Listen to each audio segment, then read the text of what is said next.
Blog Talk Radio. Hello, everyone. Welcome to Laurie Smith on Blog Talk Radio. Good morning. It is 6 o'clock here in the morning, Monday morning, October the 24th.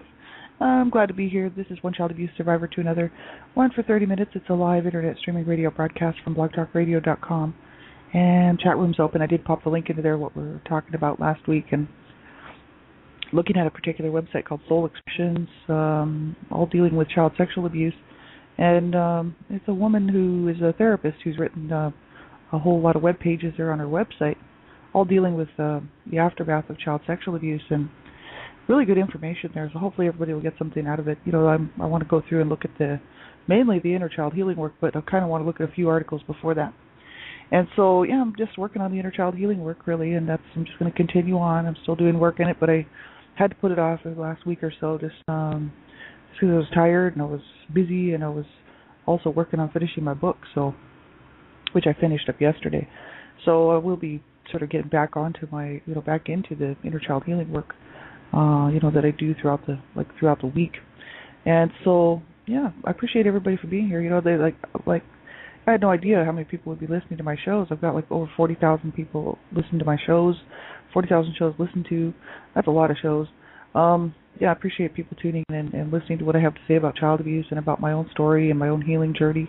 And, thanks very much. So, I'm not a counselor or therapist, and I just, I'm a private citizen paying to do my shows here on Blog Talk Radio.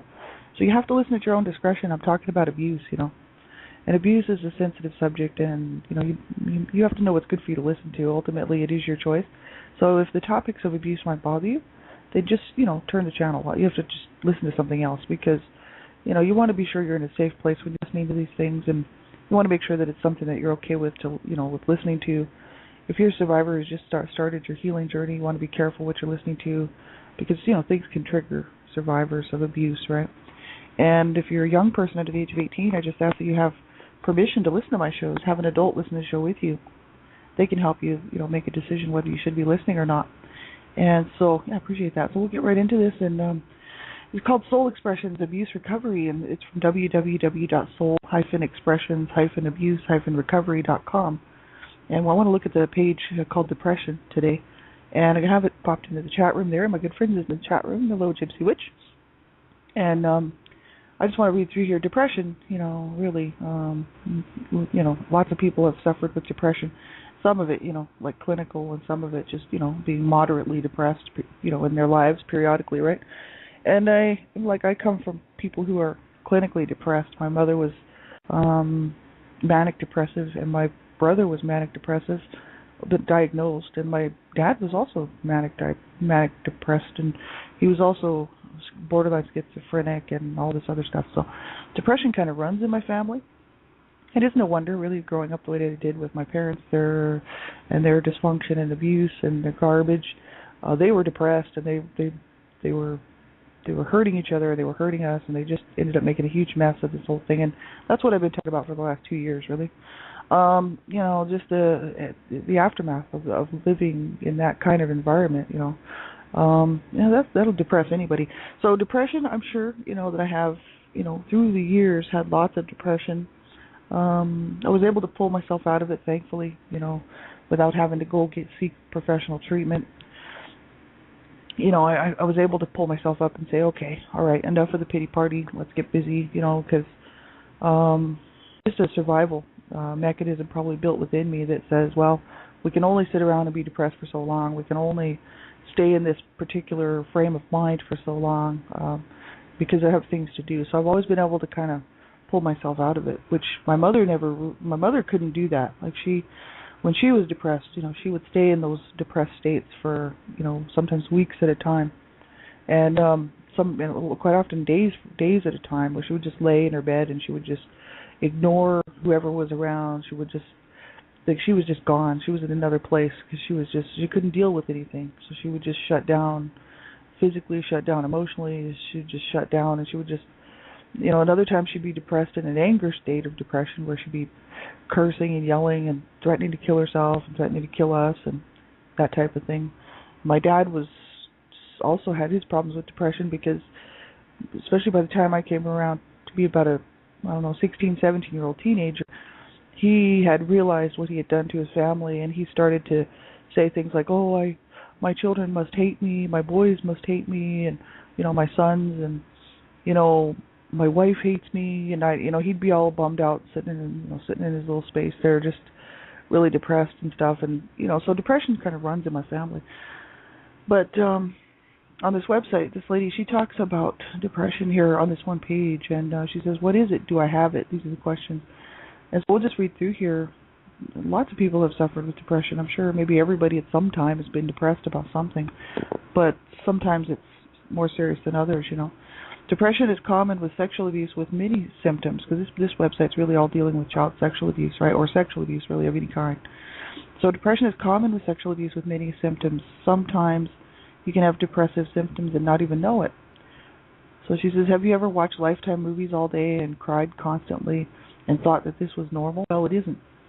Suicidal thoughts are when you think about killing yourself. This is even more serious if you plan how you're going to do it and you even have the means to do it. So she says, if you have gotten that far, run, don't walk for help. Please.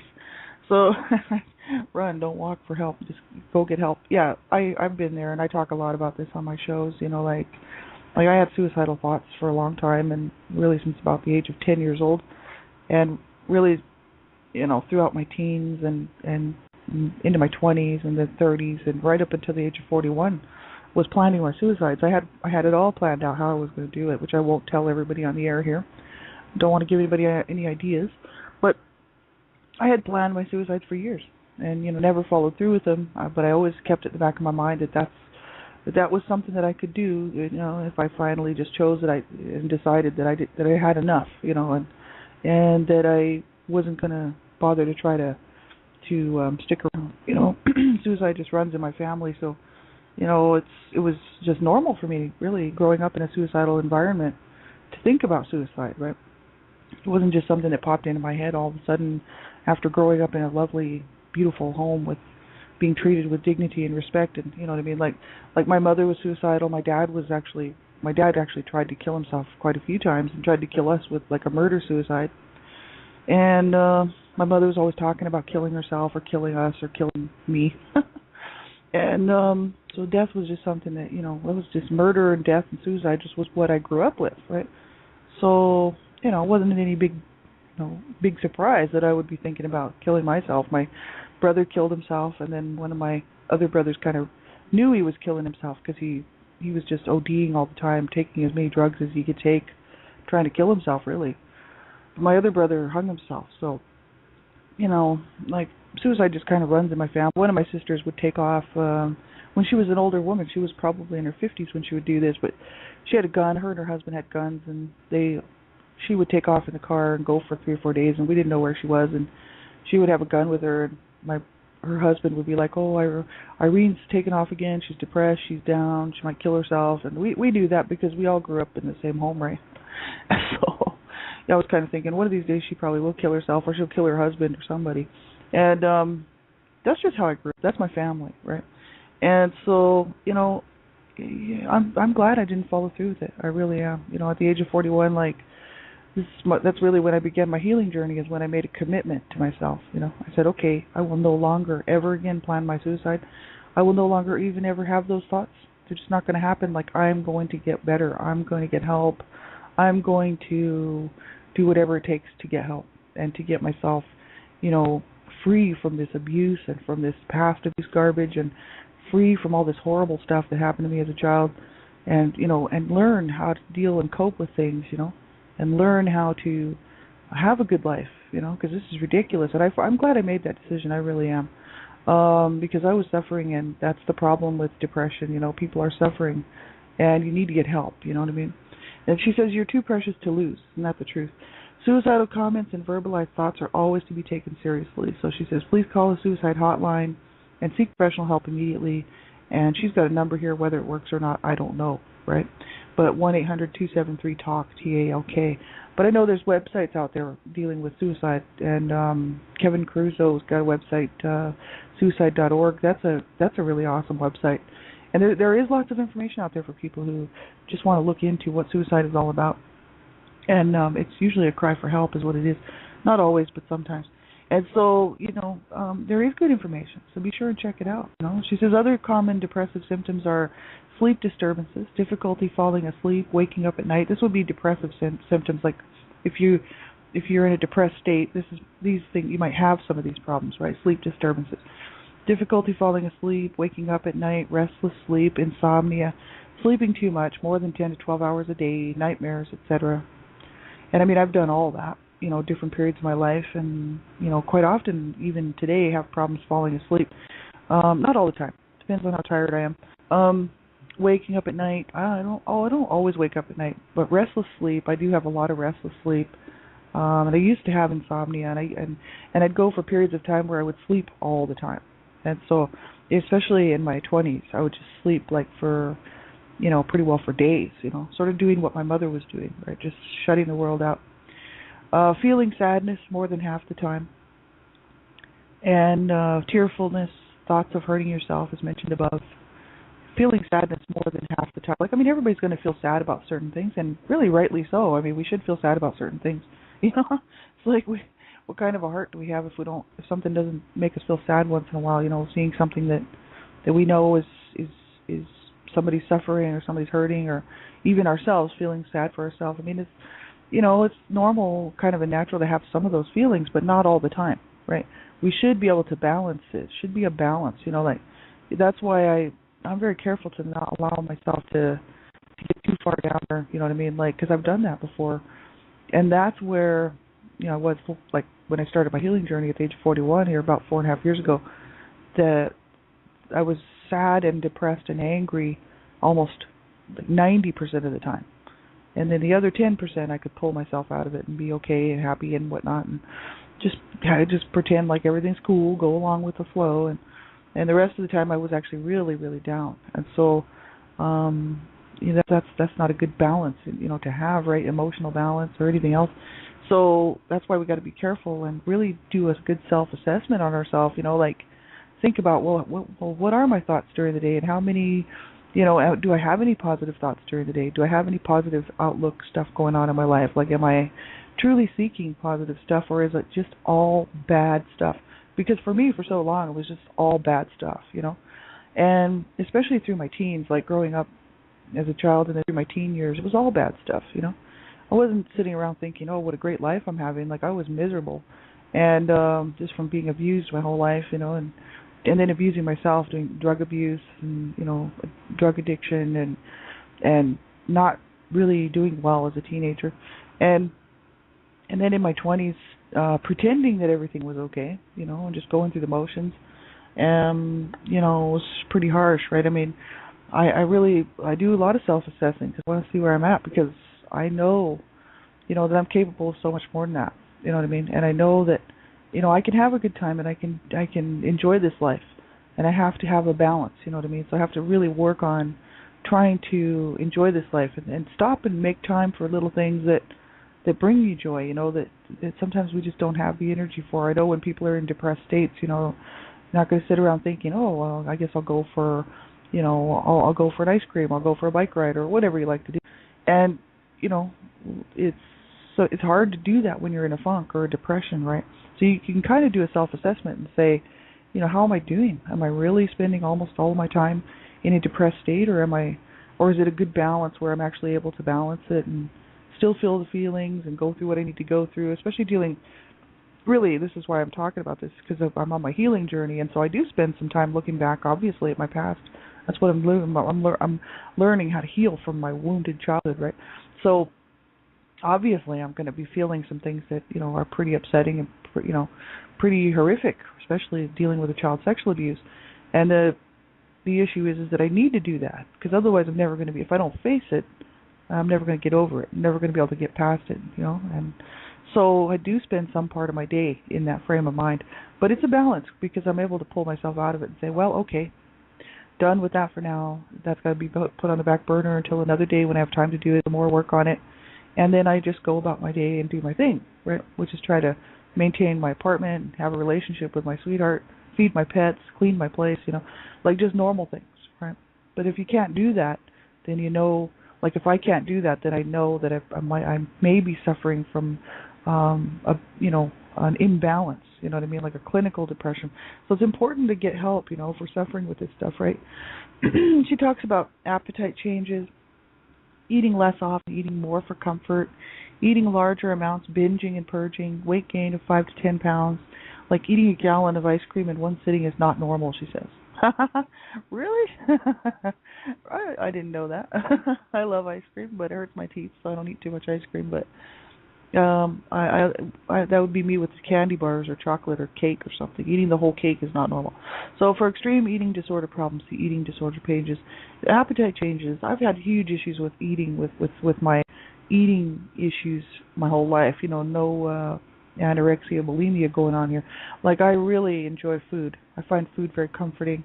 Even though I was beaten in the kitchen and beaten over food, mistreated by my mother, especially in the kitchen, you know, and you know, you would think a person wouldn't be interested in being in the kitchen eating and stuff if you grew up like that.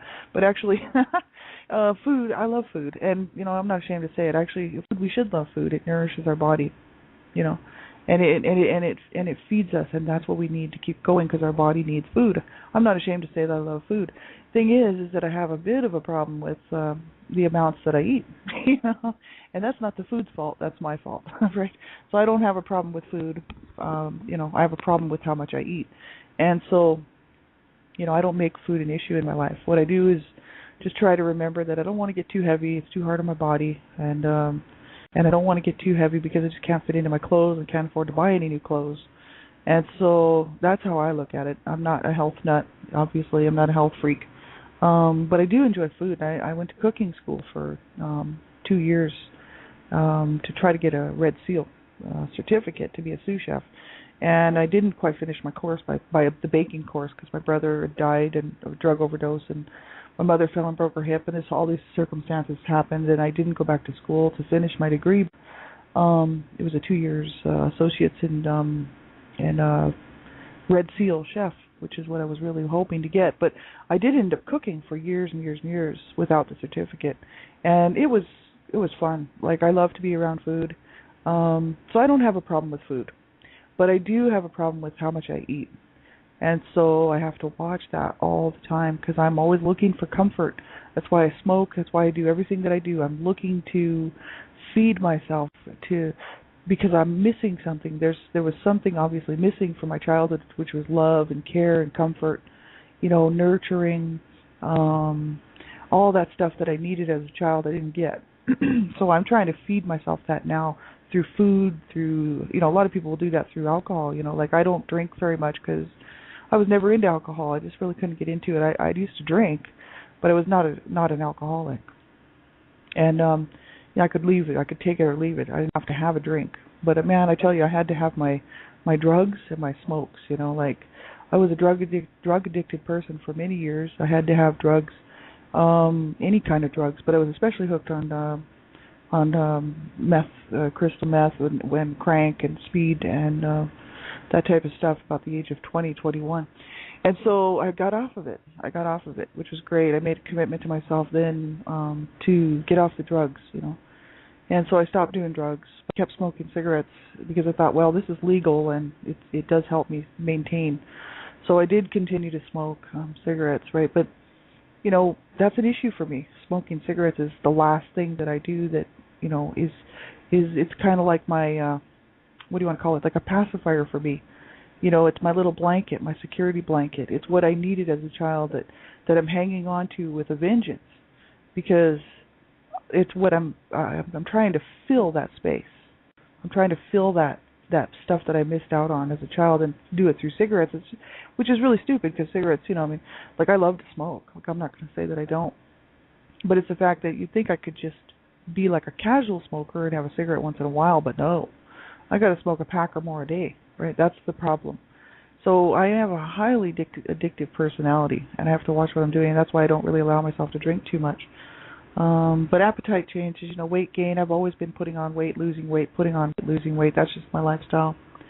And but I don't have huge eating disorders. You know, I don't binge and eat whole cakes and, you know, go crazy and eat all this food and then throw up. And I don't do that. You know what I mean? But I just tend to like too many sweets. I'm just a normal person, I think, as far as food goes. I just like to eat a little bit too much, and it kind of keeps me a little bit heavy, and I don't do any exercise because my body's just kind of, exercise is too hard for me to do. I have too many injuries, like from the old days, that really keep me from doing too many exercise. I can't ride a bike. My hip is screwed. I can't do any of the stuff in the weight room with the bike. So all my stuff has to be modified for me to do. I can't really stand on my feet too long. My ankle and my hip are screwed. Anything that I do that's exercise type stuff, I can only do modified versions of it, right? As far as walking goes, every time I take a step on my foot, it hurts. So walking for me is an issue. Like just going for a walk is not something fun for me. It's very painful. So that's why people say, oh, just go for a walk. Go enjoy the scenery, go enjoy the park or whatever. And it's like, okay, every step I take over there is painful. So for me, it's not so much fun. I walk because I have to go to the store, because I have to go to work. But my hip and my ankle and my leg, actually my whole pelvis is screwed, and that's just from many different injuries as a child and also in car accidents, right? So, weight gain has always been a problem for me, especially because all my injuries were before the age of 18, and so my whole life has been sort of inundated by this stuff, and I'm surprised I'm not heavier, actually. I'm surprised I'm actually not in worse shape, you know what I mean? I actually watch what I'm eating pretty good, because I'm like, well, I can't eat that. I just can't eat that because I've already had a candy bar, you know what I mean? So it's like I try to reason with myself, but some people can't, and they have real issues with food, and if you do, you need to get help with it, you know what I mean? Because sometimes we can't do this stuff on our own, and we need to get help, right? That's the issue I got going on with cigarettes. Same thing, Like I quit for a year and 2 months, 14 months I quit smoking, and it was great. And I didn't want a cigarette. My nerves were shot, right? But I didn't even want a cigarette. But I did notice that my nerves were shot and my body was starting to feel the effects from it. And that's just because I've been doing this since I was 12 years old. I've been smoking something since I was 12. And I'm also needing them because I'm missing something in my life. And that's why I'm working on trying to fill that with healing and wholeness instead of cigarettes. And I'm hoping to be able to quit smoking at some point for good, you know what I mean, as far as cigarettes go, right?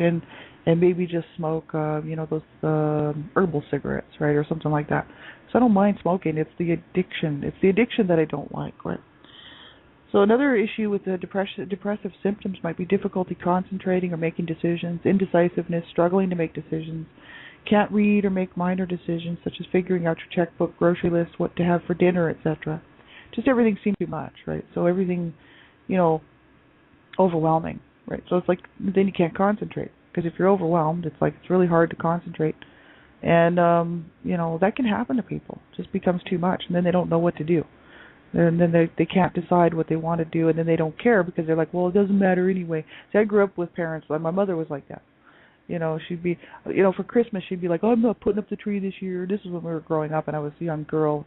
And she'd be threatening to cancel Christmas, and she'd be like, every year my parents would fight at Christmas time. Christmas was not, a safe haven for our family. Like some families will be cool throughout, they'll fight the whole year and then they'll be good for Christmas. Like my parents would fight right at Christmas because they hated each other. They would be so mad at each other for not doing the right thing for Christmas that the fight would be on at Christmas time, and usually the tree would get knocked over, and it was just kind of crazy. My mom would be threatening to take all the presents back, and we didn't have all that much, so there would be like one or two things under the tree, and she'd be like, you don't deserve those goddamn presents, you rotten whore, and she'd be slapping me around and threatening to take my presents away and stuff. So that was Christmas for me. And, it's kind of crazy. Like my mother would be like, we're not having Christmas. I'm not going to put up the tree this year. And I'd be like, oh, come on, Mom, like let's have Christmas. Because I was just young, I was 8, 9, 10 years old, and I'd be like, I'll put the tree up. She'd be like, well, whatever you want to do. But I don't know, and then, like her whole attitude was, that she really just didn't care. And that was because she was depressed, right? She was really down. She was making us down because she was down. When Mom was upset, everybody was going to pay for it. So, like that's how a lot of people will spend their lives if they don't get help with their depressive states, My sister's like that. She'll go into a depression that, is really bizarre. Like she'll roll around on the floor for days, and she'll like eat, 2 gallons of ice cream and all this other stuff, and then sit there and go, wow, I can't believe I ate all that.